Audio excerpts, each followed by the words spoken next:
Good afternoon, everyone. This is Reading for Charity again. So, final round of books, final lot of books to review. I was planning on doing this last night, but I wasn't feeling very well, so it got relegated to today. Today is the last day of the read. I have all the books finished. 100 books in 100 days, all done. This is the last set of books, then I can relax and do something else with my life for a period of time. But today, all of them. This time round, I Am Legend by Richard Matheson. So I was. It's a bizarre little book. It's not very long. It's only a couple hundred pages. Not even that. It's 160 pages long. It's it's very slow to begin with. So there's so much scene setting that goes on. I mean, full half of the book is basically scene setting up with him being the last human alive, and him trying to find out how he can scientifically deal with the scourge, and it's all very interesting. And his feelings for the female vampires are interesting. His obvious frustration, his cowardness in quite a lot of the ways when he chooses to experiments on women. He obviously has a weakness for women, despite loving his wife and his daughter. It's very. If you didn't know the second half of the book, the first half would be interesting. Now, given the second half of the book, the first half is super slow, because the second half of the book just absolutely goes past like this. Every single little page has something else going on. When the woman Ruth appears, who appears to be uninfected, just like him, and again, no spoilers. Don't want to put any spoilers on this, but things go ahead, and he ends up being the remnant of the old civilization, while the new one puts itself together. I mean, if you don't know the story behind this, then there's been at least several films. George Romero has used it. I don't know how many times for so many vampire films. If you're into vampire books, then you know the story. But so, spoiler alert. This is going to be spoiler filled, just so you know.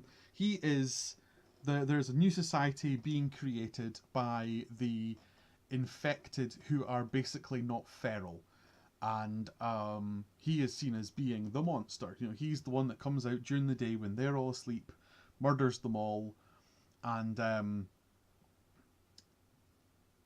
they see him as the monster. He is no better to them than the ferals are to him.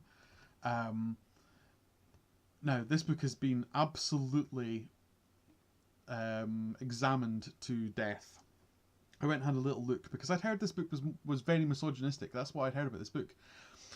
I'm not sure that's actually what I took from it, but when I went and googled just those words, which was "I Am Legend" misogyny. I went and googled that just to see what came up, and there was a billion pages of people's master's theses dissecting this book from every single possible angle. Every single marginalized section of society sees themselves in this book.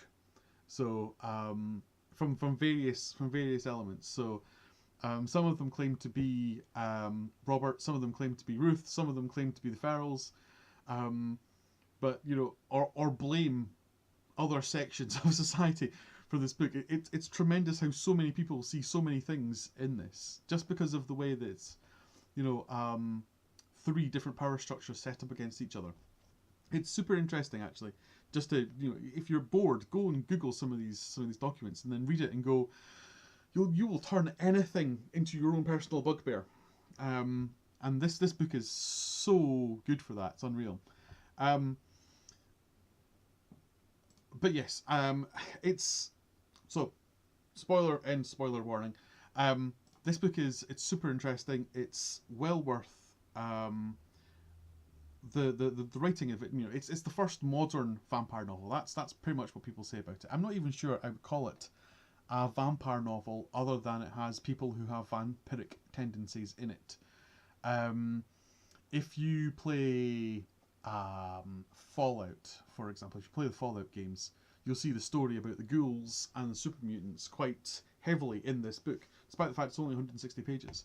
If you play anything that has you know, a lot of post-humanism, so I'm thinking about some of the Shadowrun stuff, a lot of that is inspired from I Am Legend. I think it's a genuinely important book for modern modern literature. The way that we've driven, you know, transhumanism, the way that we've driven modern monster stories and horror and science fiction. I think this has a lot to speak from it.